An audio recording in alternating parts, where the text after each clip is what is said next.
पूरे दिल्ली के अंदर कहा जाए तो फिर वोट चोर गद्दी छोड़ का नारा गूंज रहा है। सरकार से सवाल पूछे जा रहे हैं। मेरे साथ शर्मा जी हैं। शर्मा जी से समझते हैं कि जो आरोप राहुल गांधी लगा रहे हैं वोट चोरी वाला, क्या उसकी क्रोनोलॉजी वो समझा पाएंगे? आखिरकार सर किस तरीके से बीजेपी वोटों की चोरी कर चुनाव चोरी कर रही है, थोड़ा सब चाहिए।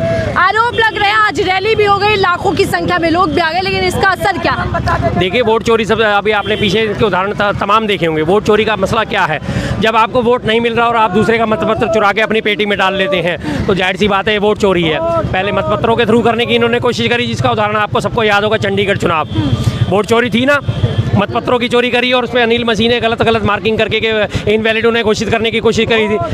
वो वोट चोरी थी। दूसरी वोट चोरी आपने महाराष्ट्र में देखी, आखिरी के 1 घंटे में 74 लाख वोटिंग होती है और 74 लाख वोटिंग की जब वीडियो फुटेज मांगी जाती है, सीसीटीवी फुटेज मांगी जाती है, वो उसे देने से इनकार कर देते हैं। बहन बेटियों की वीडियो फुटेज कैसे जारी कर दें? क्यों? जब आप रिकॉर्ड कर रहे हो तब आपको कोई दिक्कत नहीं है, लेकिन जारी करने में आपको दिक्कत है, तो ये भी चोरी है। बिहार में आप कह रहे हैं सर कि चुनाव आयोग को कंट्रोल करो, फर्जी वोटर्स को बढ़ाओ और चुनाव हाईटेक कर लो। यही इनका नैरेटिव चल रहा है, कहीं वोट घटा के कहीं वोट बढ़ा के। महाराष्ट्र में इन्होंने वोट बढ़ा के जो है चुनाव चोरी करा, उसके बाद बिहार में इन्होंने वोट घटा के चुनाव चोरी करा। 65 लाख वोट काट दिए गए एक झटके में और उसके अभी तक कोई हिलावाला नहीं दिया गया। उसका कोई सुप्रीम कोर्ट मांग के थक चुका है। बताइए तो सही है, 65 लाख वोट काटे गए, किस आधार पे काटे गए? अब ये जिनके 65 लाख वोट आपने काटे उसमें 22 लाख लोगों को तो आपने मृत बता दिया, मान लिया आपकी बात, लेकिन बचे हुए 43 लाख जो है वो क्या ये इस देश के नागरिक हैं या नहीं है, या उनका वोट किस वजह से आपने काटा? क्या वो मानसिक रूप से विकलांग हैं? क्या वो जेल में बंद हैं?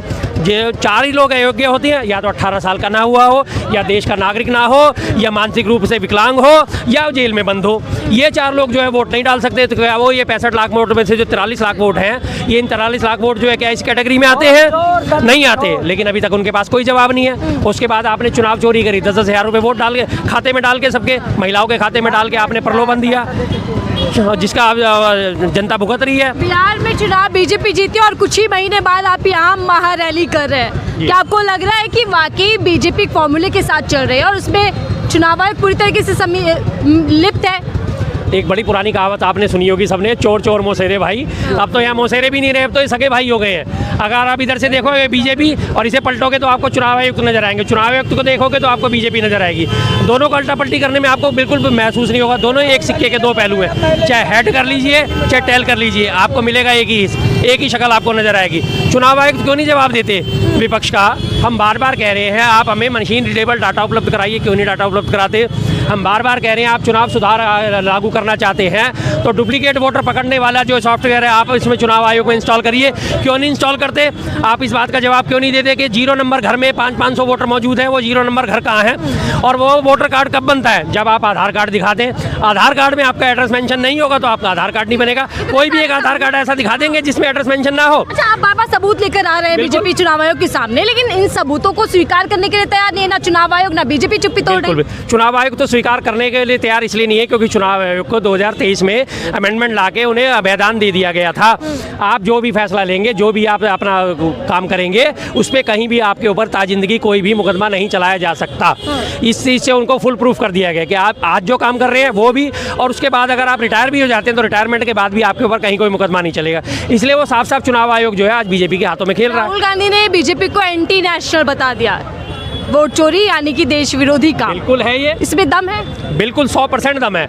हमारे देश की अगर राष्ट्रपति महोदय का वोट जो है उतना ही महत्वपूर्ण है जितना एक आम आदमी का वोट महत्वपूर्ण है। एक एक वोट तय करता है कि सरकार किसकी बनेगी। आपको याद होगा एक बार अटल बिहारी वाजपेयी जी की सरकार एक ही वोट से गिर गई थी, तो एक एक वोट की कीमत हर कोई जानता है और एक एक वोट से हार या जीत हो जाती है। तो जाहिर सी बात है एक एक वोट भी अगर हम काउंट नहीं करेंगे, कहते हैं ना बूंद बूंद से सागर भरता है, तो जाहिर सी बात है वो सागर इसी तरह से भरा जाता है। बिल्कुल आपको सबसे बड़ी नेशनलिस्ट पार्टी बताती है, अपने आप को बताती है, लेकिन है नहीं ना वो। अगर होती तो आज ये वो हरकतें नहीं करती, आज वो देश विरोधी कार्यवाहियों में लिप्त ना होती। आज ये देखिए बीजेपी के कितने पार्टी के पदाधिकारी, जम्मू कश्मीर में लश्कर तैयबा का टेररिस्ट ग्रुप का जो था व्यक्ति पकड़ा गया, उसके भाई को बीजेपी ने अपना बीजेपी जनता युवा मोर्चा का अध्यक्ष बनाया जम्मू कश्मीर में। एंटी नेशनल है या नहीं है? एंटी नेशनल ना होती तो पुलवामा जांच क्यों नहीं हुई आज तक? अगर भारत के हित में सोचना होता तो पुलवामा जांच किसी ना किसी नतीजे पे पहुंचती, आज तक नहीं पहुंची गई है। अभी पहलगाम शर्मा जी, मैं उस मुद्दे पर आती हूँ जो इस वक्त सबसे ज्यादा चर्चा में बन गया है। बिहार के अंदर एक बार फिर मॉब लिंचिंग हुई और इस बार भी मुस्लिम समुदाय के व्यक्ति को टारगेट किया जी। गया। मॉब लिंचिंग के मामले थम नहीं पा रहे, रोके नहीं जा रहे, रोकना नहीं चाहती सरकार, क्या लगता है? रोकना नहीं चाहती। रोकने के लिए सरकार के पास सारा कार्यवाही है, सारा कार्यबल है। एक कांस्टेबल की भी इतनी हिम्मत होती है कि वो 1000 लोगों को खदेड़ सकता है, लेकिन जब सरकार नहीं चाहती तो ऐसे किसी भी मसले पे कोई फैसला नहीं दिया जाता। आप देखिए अखलाक का, पहलू खान का, इनके सबके मुकदमे कब से चल रहे हैं? पिछले करीब 10-11 सालों से इनके मुकदमे अभी अदालतों में चल रहे हैं। और एक अभी पीछे जो रामगोपाल मिश्रा को गोली मारी गई थी, उसमें 1 साल के अंदर फ़ौरन फैसला आ गया कि हाँ, जिसने गोली मारी उसको अभियुक्त करार करके और उसे फांसी की सज़ा दे दी गई। फांसी की सज़ा कब दी जाती है देश में?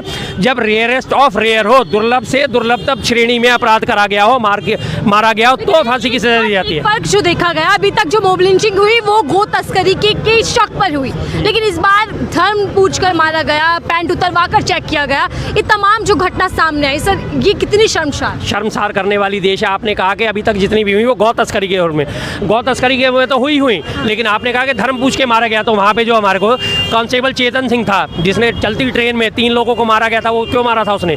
जय श्री राम बोलो वरना गोली मार दूंगा, यही बात हुई थी ना। तो उसने ये जबरदस्ती करी थी कि या तो जय श्री राम बोलो वरना मैं गोली मार दूंगा।